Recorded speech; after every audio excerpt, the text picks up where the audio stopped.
నేను ఉన్నాను. నీవు ఒంటరివాడవు కావు. నేను అనుక్షణం వివిధ రూపాలలో నీతోనే ఉన్నాను. మనసులో స్మరించు, నేను వింటాను. మంచి మనసుతో నన్ను పిలిస్తే తప్పక వస్తాను. నాకు ఏమీ అవసరము లేదు.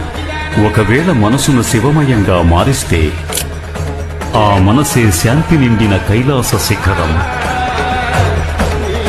అదే నా సుందరమైన కాశీ. అదే నా ఉజ్జయిని నగరం. ఆ స్థితిలో కూడా నేను నీతోనే ఉన్నాను.